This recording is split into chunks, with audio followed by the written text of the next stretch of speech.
There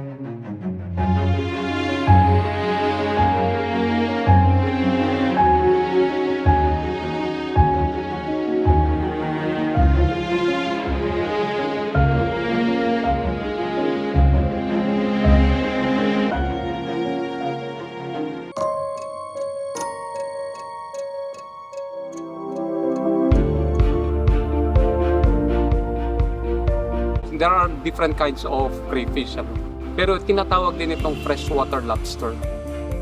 Ang lasa niya is combination of lobster and crab, pero yung juiciness niya at saka yung meat, napaka-tender.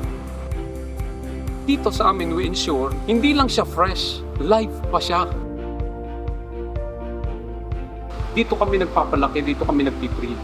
Nakipagtulungan kami sa BIFAR. We were able to get all the necessary permits. We became the first crayfish farm na may permit to operate in the Philippines. Ang mission namin is to produce enough crayfish for everyone to experience at the right price, at the highest quality. We need to ensure yung quality is consistent all throughout. And at the same time, sustainability kasi yung nakikita namin na makakatulong sa atin in the future. Na-discipline kasi ako sa dati kong company. So ang core values ng Osdon is honesty, integrity, respect for people and the environment. Kasi ito yung buhay namin. Salamat sa Panginoon sa pagbibigay sa amin ng opportunity na magkaroon ng ganitong klaseng business.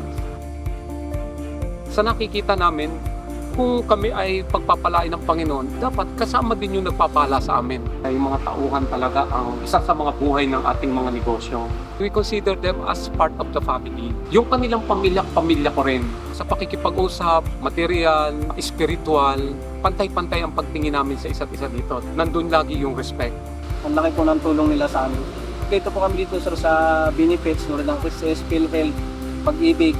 Lahat po, sagot na po ng Osdon. Talagang hanga po ako sa ng Osdon eh, pagtatrato po sa amin. Wala pong ibang turin, talagang pamilya.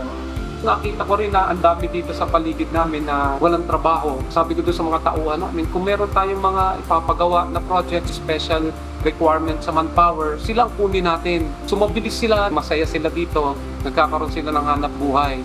Maganda ang benepisyo na binibigay sa amin ng Osdon. Pag-aaral ko yung anak ko sa magandang school. Masayang-masaya ang asawa ko sa trabaho. Rice subsidy, 13-month pay, bonuses, kompleto dapat.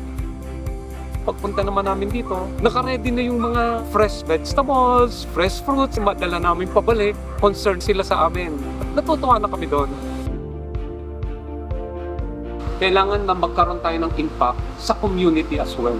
Yung mga nag-overflow natin ng tubig, yan ang ibinibigay natin sa mga farmers natin, sa mga katabi natin community.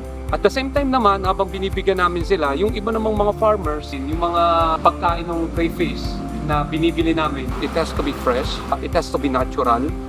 Direct kami sa mga farmers. Meron silang kita pa. Natutuwa din kami kasi nakatulong kami doon sa mga maliliit natin na mga farmers. Malaking tulong po yun sa amin. Hindi na po kami nabili ng fertilizer dahil nandun na po lahat ng pataba sa tubig na nanggagaling sa fish pond. Malaking bagay na naging partner ako nitong Osdon na farm dahil kahit umulan o umaraw, may siguradong akong bayan na kumuha sa akin ng kalabasa.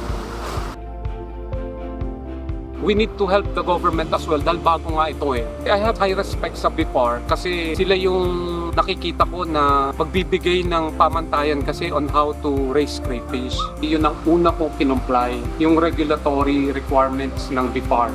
We consider them as the benchmark. Kami sa BIFAR, ang trabaho namin talaga is to guide yung ating mga fishermen. Ang isang naging na suggestion namin ay magkaroon po ng farm registration. And we're immediately say, ano po yung mga requirements. Kaya si Osdoni po, isa siya talaga sa sumusunod sa mga sinabi ng BIFAR, sa mga panuntunan po namin. At hindi lang po natapos yung aming relasyon dahil dun sa pagbibigay ng certificate. Nung nakipag-usap sila sa akin about research, I provided some samples and true enough, nakakakuha kami ng mga good practices sa kanila which we are adapting as well. Kaya we continue to evolve.